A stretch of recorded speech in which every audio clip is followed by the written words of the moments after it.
say that there's like a difference between American wineries versus like Europe wineries? Yeah, yes, I would say that. I would say that the heritage to it, you know, it's like I don't think there are very many or any wineries that I can think of where people are to just today saying, I'm gonna get into wine. These are generation, like our number one winery that produces the collection that's on our website right now.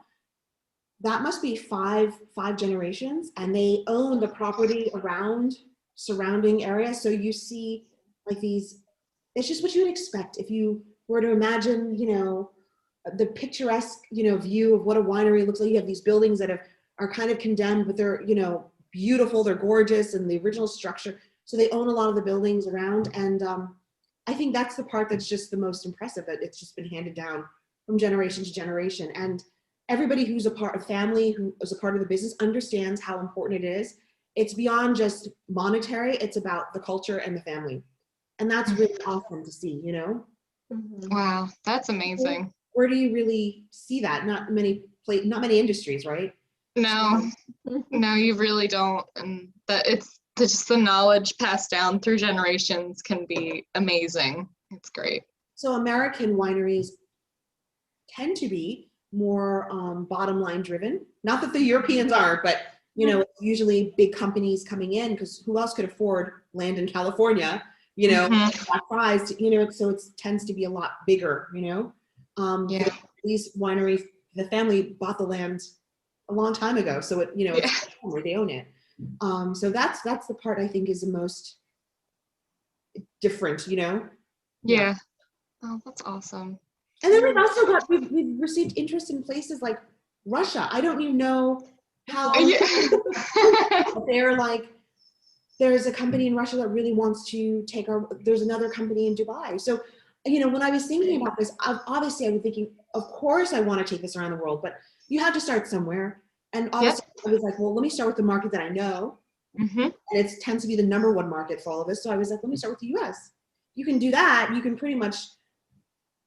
But as soon as we launched, within a week, we were receiving interest in other countries, you know, so that's really phenomenal. I didn't expect at all, you know, so I'm just happy every time somebody gets to try our product. I'm like, oh, yay, you know. Oh, that's awesome. Yeah. Do you think they saw your marketing? Like, why do you think they saw like your wine in like Russia and like China? Do you think it was like your marketing on social media or your website? It was our email marketing. So, you know, in putting together a team during COVID, you know, I needed to be honest with you, and I don't think I'm overstepping when I say this, it's hard to work beyond getting the alcohol out of Spain. I have found a lot of the Spanish industries don't work like the Americans or the New Yorkers. I'll say it that way. So, in terms of getting the website done, I was going to work with a Spanish company, but they just weren't. We weren't hitting timelines and stuff, and timelines are important. So and the email marketing, again, these people reached out to me because we tend to get a lot of emails, and I found this company in Australia, and they've been phenomenal in because they understand, you know, what I'm trying to do, and we work really well together. So it really came to the email marketing, and I'm assuming, because, you know, when you're doing that, you've got your own list of people, the pool of people that you email to. I don't know who these people are, but perhaps I know it came from the email, the messaging that went out, and somebody probably forwarded it to them, and that's how it came about. So that's really great. Yay! That's awesome. That is great. Yeah, you just never know who's looking at the woman in California. I didn't know who I'd never met her before. Yeah. Somehow she got and I didn't ask her how she got it. I just kind of was rolling with it, but she was, she's like, I really want to support, you know, it's all women on my board. I want to support a female. She's going to go with a California winery, like she always does. And she goes, I saw you. I wanted to support a female run owned entity. And I was like, thank you.